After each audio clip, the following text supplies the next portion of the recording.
Right, so hello and welcome back to Books and Things, and welcome back to my TBR Advent Calendar.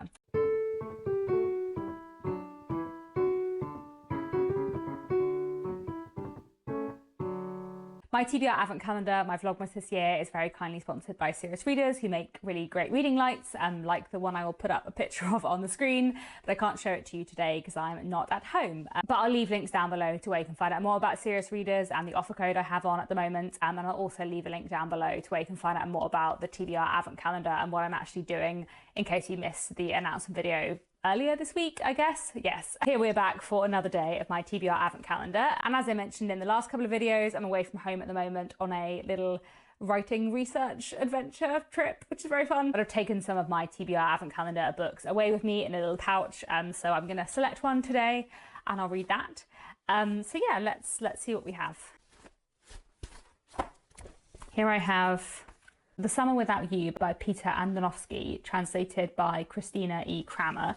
And this is a novella by an author from North Macedonia. And I bought this in Hay on Wye when I was there in September, and partly because I don't think I've ever read anything by an author from North Macedonia before, and I thought it would be interesting. Oh, it might be a memoir actually, rather than novel. I feel like it was in the fiction section though. I don't know if it's actually a memoir or if it's like a story within a story pretending to be a memoir. I guess I'll just find out and read it.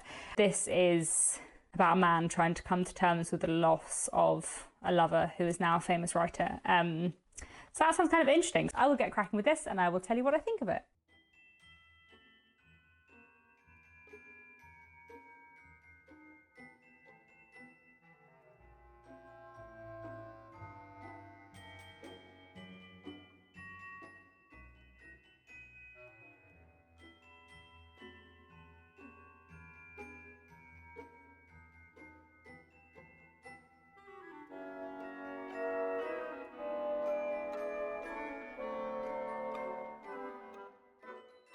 Hello again. I've now finished reading The Summer Without You, which, yeah, I think I enjoyed. This is quite a strange book. It was quite surreal in places.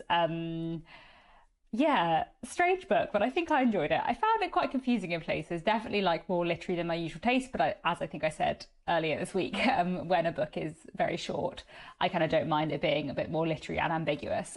So yeah, I feel like the blurb, the copy, in the inside flap cover wasn't very good and didn't tell me very much about the book. So I feel like what I said about the premise probably wasn't very helpful. I don't know why it's described as a memoir in the side. I suppose it's just possible it could be autofiction, but I don't think it is. I think it's just a novel. I don't know. I think that's a weird choice to use in the description. But anyway, so this is a novella about a man who has been in a long-term relationship with a man called Vlado, and they've been together sort of for about 20 years since they were university students, but the narrator has never quite got over his first love, a man he met at university called Ivan. And Ivan, Vlado and the narrator were really close at university together, and then Ivan kind of disappeared from their lives and Vlado and the narrator kind of got together, but neither of them have really sort of moved past Ivan. And the fact that Ivan just sort of vanished out of their lives. And in this book, Vlado and the narrator take a holiday to Crete, and it's about their summer, and kind of them looking back on the past. But there are some weird and surreal elements in it. So for example, Vlado is an actor and he's a very good like imitator, and there are points where he like imitates Ivan, and kind of pretends to be Ivan. And there's a few other like surreal things within it. So yeah, I thought this was really interesting overall. A powerful little strange book. And yeah, fun to read a piece of Macedonian literature because I don't think I ever have before. So yeah, that's all for now. Thanks very much for watching, and I'll be back tomorrow with another bookish video.